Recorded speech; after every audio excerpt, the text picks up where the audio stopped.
Danath Trollbane was a seasoned mercenary captain in the Stromgarde militia at the start of the Second War. He rose to become General Turalian's tactical advisor during the conflict. He gained renown for his leadership skills during the decisive battle to free Cosmodan, earning him a reputation as one of Stromgarde's most esteemed warriors and a prominent veteran of the war. His exceptional abilities as a general and combatant led to his appointment as overseer of the Orc internment camps in Azeroth, with his headquarters located at Stormwind. He was called upon to reinforce Nethergard Keep when the Horde reopened the Dark Portal.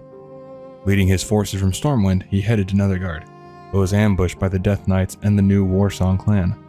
Realizing that the Horde would win the battle, his men sacrificed themselves so that he could warn Khadgar, the wizard in charge of Nethergard.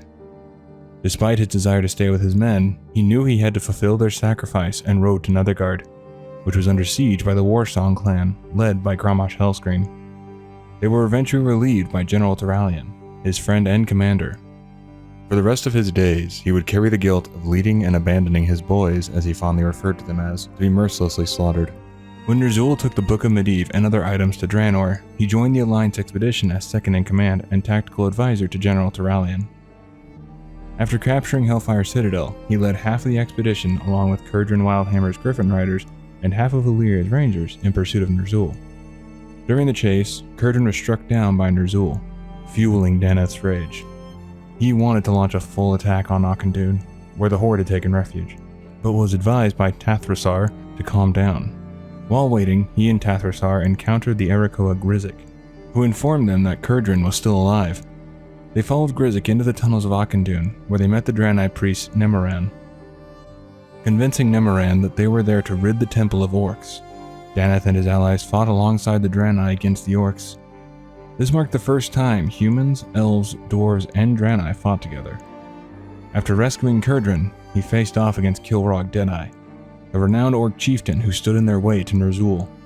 After a fierce but honorable duel, he emerged victorious. But Ner'zhul had already escaped. He then joined Turalian in the siege of the Black Temple, where Ner'zhul was opening new portals.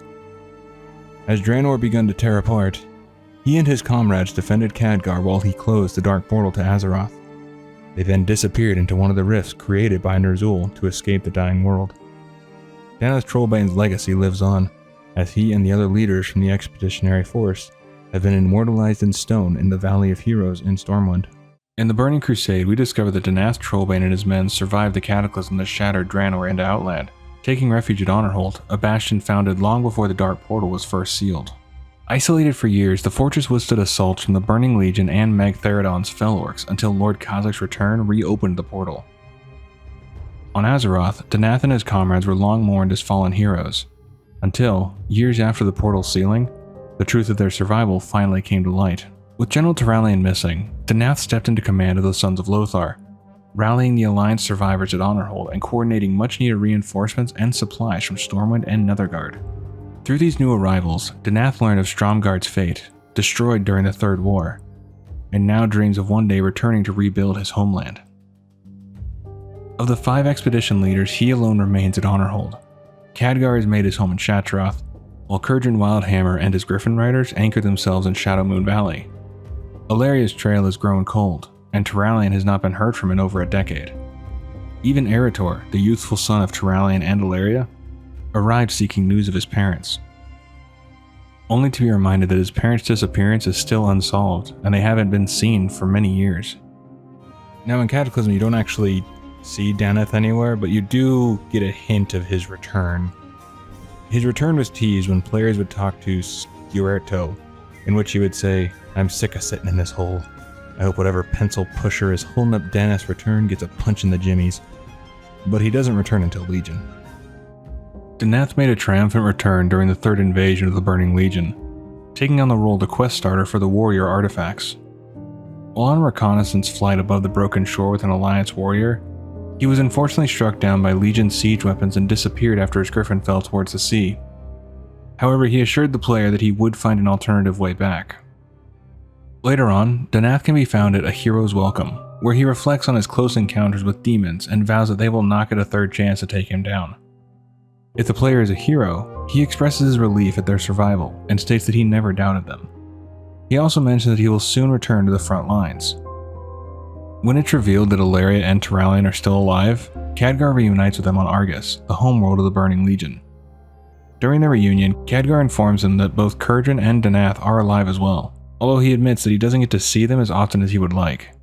The three of them make plans for a reunion feast once the fighting is over, a celebration of the Sons of Lothar's resilience and victory. After years of living in exile, the people of Stromgarde finally marched home under the banner of Danath Trollbane, who reclaimed his birthright atop the ramparts of a newly restored Stromgarde keep. Donning a gleaming crown that marked him as sovereign, Danath surveyed the rolling Arathi highlands as his domain, every hill and valley a testament to his family's legacy. At his side stood stalwart allies, General Turalyon, the indomitable Muradin Bronzebeard, and the finest warriors drawn from the League of Erethdor, ready to defend their reclaimed kingdom against the encroaching horde. When the Fourth War swept across Azeroth's borders, the Battle of Stromgarde raged fiercely through the misty highland passes. Danath led his elite veterans of Stromgarde in tight formation, their blades singing a Spartan chorus against the enemy tide. He took particular satisfaction in showcasing the ancient fortifications, towering walls, hidden arrow slits, and reinforced gatehouses that he had personally overseen building. Yet his stern visage hardened whenever Eitrig's orcish warbands appeared on the horizon. Danath openly denounced them as intruders unworthy of setting foot in the rightful home of the Trollbanes. In the battle's furious crescendo, alliance steel and strategy proved decisive. When the last horde banner fell, peace blossomed across Arathi once more, and Danath Trollbane stood triumphant as the living heart of a kingdom reborn. In the years after the Fourth War, King Danath Trollbane found his duties pulling him south to Stormwind's glittering spires. To safeguard Stromgarde in his absence, he named his niece, Regent Meryn, as his proxy, and she moved swiftly to summon the 7th Legion for protection against marauding beasts, while training fresh soldiers to bolster the alliance. Yet behind her public face of stewardship, Meryn harbored loftier ambitions. She schemed to launch a war against the neighboring Maghar clans at Hammerfall, even enlisting the might of the Kor'kron to intimidate Stromgarde's old rivals and revive the grandeur of the ancient empire of Erethdor.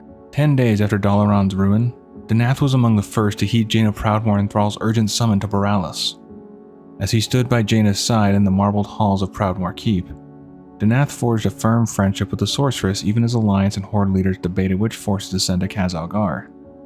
He argued passionately for keeping both the 7th Legion and the Kor'kron intact, then leapt to Meryn's defense when Agrelon accused her of stoking Highland hostilities. Though Danath soon returned to Stormwind, Jaina and Thrall pressed on to Arathi to see the situation for themselves. Upon entering Stromgarde Keep, Jaina sensed an undercurrent of unease and was stonewalled by Meryn's refusal to aid the Alliance. Rather than storm the fortress, Jaina sent a raven to Danath, carefully phrasing her plea so as not to ignite a power struggle. Spurred by Jaina's warning, Danath raced back to the Highlands just as skirmishes at Goshek Farm were dying down.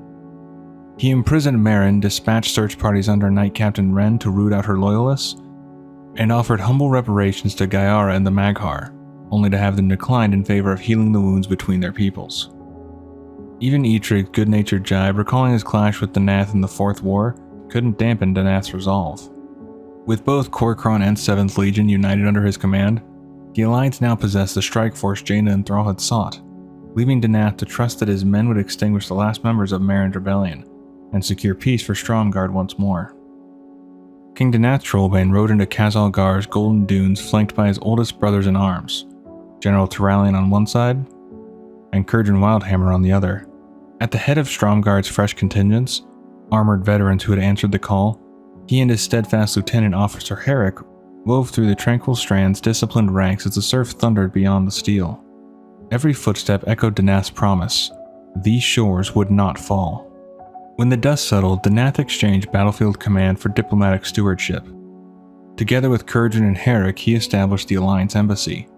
Its high stone archways soon overflowed with ambassadors forging new allies.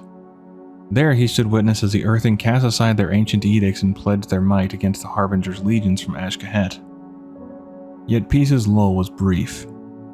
When the Nerubian horde swarmed Hollow Fall's walls, Danath was first to answer the call.